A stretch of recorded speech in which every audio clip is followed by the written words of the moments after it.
É também piedoso costume meditarmos o descendimento da cruz. Diz o evangelista que José de Arimateia, junto com Nicodemos, pediram a Pilatos o corpo de Jesus para sepultá-lo, pois era a véspera de um sábado, que por sua vez era a véspera de uma celebração de Páscoa, né? Então tiveram a coragem de pedir o corpo do Senhor para que mesmo rapidamente, né, o tratassem e o sepultassem. O corpo do Senhor não recebeu todo o tratamento judaico necessário, por isso que as mulheres voltam após o sábado para fazer o tratamento necessário do corpo, e aí descobrem que Jesus não está mais lá. Então esse gesto de descer Jesus da cruz nos recorda o compromisso cristão de que nós hoje devemos cuidar de todos aqueles que estão crucificados pelo mundo, as vítimas da guerra, da fome, da violência, da doença, de tantas coisas ruins, e descer essas pessoas da cruz, né?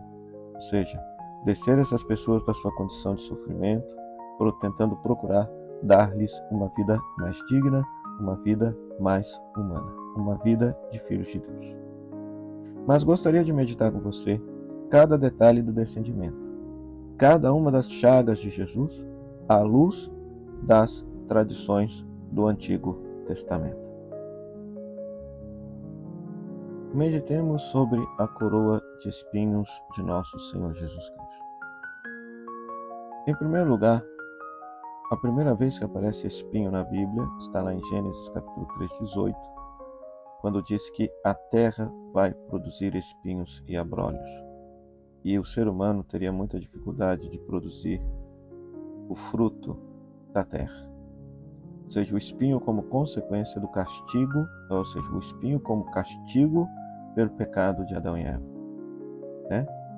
Então, Jesus, ao levar a coroa de espinhos sobre a sua fronte, significa que ele está levando e carregando sobre si o castigo que foi dado a Adão e Eva. Vale ressaltar também que, por exemplo, lá o sumo sacerdote ele usava uma espécie de turbante com uma placa escrito Santidade ao Senhor ou Consagrado ao Senhor. De tal maneira que tudo aquilo que o povo oferecesse ao sacerdote, o sacerdote tinha o poder de consagrar e santificar aquilo como uma oferenda a Deus, né? Então a coroa, o turbante que o sacerdote utilizava, representava o seu poder de interceder. A coroa de espinhos em Jesus, apesar de ser um escárnio romano, uma zombaria para com ele, que estavam zombando dele ser o rei dos judeus, mas manifesta que Jesus é realmente o verdadeiro sumo sacerdote que leva os pecados do mundo sobre a sua cabeça, que intercede por nós, que está levando sobre si o nosso pecado, que está levando sobre si o nosso castigo. O nosso castigo. Não se esqueça que o texto de Hebreus vai dizer que ele é um sumo e eterno sacerdote que aprendeu pelo o sofrimento como que se obedece a Deus. Se ele é um sumo sacerdote, então veja, seria obrigação a gente imaginá-lo com a indumentária do sumo sacerdote do Antigo Testamento. Mas a vestimenta sacerdotal de Jesus é outra, né? Ao invés de ter o turbante na cabeça, Jesus tem a coroa de espinhos. Ao invés de ter as vestes belas do sumo sacerdote, ele é despido das suas vestes. Ele, ao invés de oferecer animais para o perdão dos pecados do povo, ele se oferece. Ele é o nosso tamid, ele é o nosso sacrifício perpétuo. Ele, ao invés de oferecer o cordeiro de Páscoa para a celebração da memória da libertação da escravidão do Egito, ele se torna também o cordeiro de Páscoa para nos abrir o caminho à peregrinação deste mundo rumo ao céu. Meditemos, queridos e queridas, sobre as mãos cravejadas de Jesus na cruz, né? As mãos traspassadas de Jesus faz alusão ao Salmo 22:16, onde que fala que transpassaram minhas mãos meus pés, né? E é muito interessante que quando nós olhamos para o livro do Gênesis, Deus cria tudo com sua palavra. mas o ser humano ele cria com as suas mãos. Diz o texto que Deus modelou o ser humano do pó da terra, do barro da terra. Então é muito lindo isso, né? Ou seja, as mãos como um símbolo do poder criador de Deus. E agora essas mãos estão cravejadas na cruz. Está iniciando uma nova criação. Por meio da dor, por meio do sofrimento, por meio da redenção. Um novo céu, uma nova terra vai surgir por meio do sacrifício do Redentor de Cristo, que libertará, tirará o pecado do mundo, fazendo um mundo novo, um novo céu e uma nova terra. Né? E é muito interessante também, nos ritos judaicos, as mãos dos sacerdotes eram levantadas para abençoar o povo. Não é à toa que Jesus está com as mãos levantadas na cruz, em sinal de bênção. Da cruz flui todas as bênçãos de Deus para conosco. Conforme o próprio apóstolo Paulo vai dizer, que Deus nos abençoou em Cristo, com bênção de toda sorte. Mas há também uma outra reminiscência, que os autores antigos gostam de ler também o sentido da cruz. Lá no livro do Êxodo, capítulo 17, fala-se de Moisés, que estava com as mãos erguidas para o alto. As mãos erguidas para o alto. E enquanto Moisés estava com as mãos erguidas, o povo de Israel vencia seus inimigos na batalha lá embaixo. Jesus está com as mãos erguidas, tal qual o novo Moisés. E só essas mãos só baixarão quando o mal da morte, do pecado, for destruído. E assim se fez. Por isso que Jesus vai dizer, no momento da sua morte, está consumado, tudo está consumado, porque a vitória sobre o pecado e sobre o mal já aconteceu na cruz. Já aconteceu na cruz. Então as mãos estendidas de Jesus na cruz abençoam e intercedem por cada um de nós. Demos graças a Deus, porque eram nossas mãos pecadoras que deviam estar ali, mas Ele assumiu o nosso lugar e pagou o preço por cada um de nós. Meditemos, irmãos e irmãs, sobre os pés cravejados de Jesus. É impossível não se recordar de Isaías capítulo 52, verso 7, quando se fala como são lindos os pés do mensageiro que anuncia a paz. Jesus foi esse mensageiro que evangelizou. E é interessante que a palavra que aparece ali no texto hebraico é justamente evangelizar, anunciar boas notícias, que depois foi traduzido por Evangelium, no Evangelho, as boas notícias. Jesus é aquele que veio trazer a boa notícia do céu para a terra.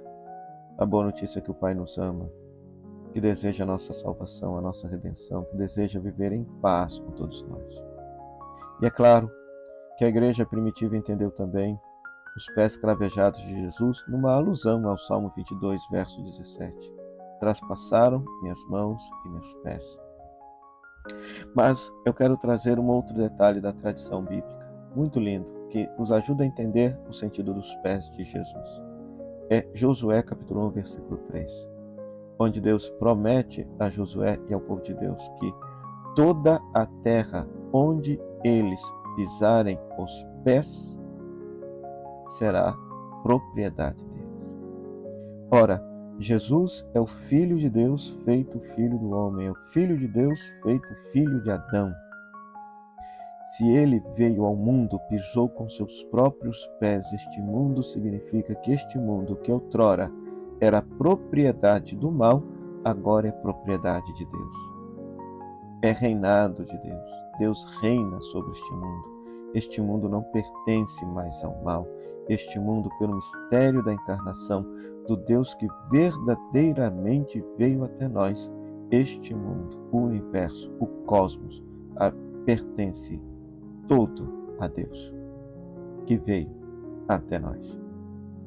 Ao ter seus pés fixados no madeiro, Cristo sela com o próprio corpo a nova e eterna aliança, permanecendo firmemente sobre o Gólgota como um novo santuário de Deus. Ou seja, Deus veio a esse mundo, pisou este mundo, tomou posse desse mundo, pela vinda de Cristo. Que coisa linda! eram os nossos pés, que muitas vezes andam por caminhos tortos, errados, direcionados para um afastamento de Deus que deveriam estar lá. Mas demos graças a Deus. Por quê? Porque Ele assumiu o nosso lugar, pagou o nosso preço e tomou posse da nossa vida. Botou os pés no nosso mundo, na nossa história, fazendo com que a nossa vida, nossa história, apesar de ser pecadora, pudesse ser agora, desde o dia da paixão e ressurreição, propriedade de Deus. Por fim, queridos irmãos, queridas irmãs, meditemos sobre a chaga no lado aberto de Jesus. Como que um cristão do século I entenderia esta imagem tão forte da chaga no lado aberto de Jesus? Então, em primeiro lugar, ele se recordaria de várias coisas lá do Antigo Testamento. Em primeiro lugar, ao ver o sangue e a água escorrendo pelo lado de Jesus, inevitavelmente se lembrariam da rocha ferida por Moisés, Êxodo 17:6, onde saía água para matar a sede para o povo. Também se lembrariam da profecia de Zacarias 12:10, que olharão para aquele que traspassaram e chorarão como um primogênito ou um filho único. Mas também de Zacarias 13:1, que dali jorrariam fontes de água que lavariam os pecados do povo. É do coração de Jesus que jorra a misericórdia de Deus para com toda a humanidade. Além disso, lembraria também lá da profecia de Ezequiel, capítulo 47, versículo 12, onde se fala que do lado do templo sairia água e onde esta água tocasse, surgiria vida. E Jesus, no Evangelho de João, deixou bem claro, lá no capítulo 2, que ele é o novo templo. O novo templo. Então, todas essas reminiscências passariam pela cabeça do judeuzinho cristão no século I ao ler essa imagem, ao ver essa imagem tão bonita. Mas teriam também outras imagens. Ele se lembraria do templo de Jerusalém, do cujo lado direito, por causa dos sacrifícios dos cordeiros pascais, jorrava de fato água e sangue para poder lavar o templo de tantos sacrifícios que aconteciam lá dentro. Se lembraria também lá de Gênesis, porque sabe-se que Jesus é o novo Adão e que do Adão adormecido, do lado do Adão adormecido, Deus tirou Eva, sua esposa. Pois bem, do novo Adão adormecido na cruz, Deus está tirando a sua esposa, a igreja, pelos dois sacramentos principais, o sacramento do batismo, simbolizado pela água, e o sacramento da Eucaristia, simbolizado pelo sangue. Então é muito lindo. Ao contemplar a chaga no Cristo, do peito de Cristo, nós contemplamos o profundo amor.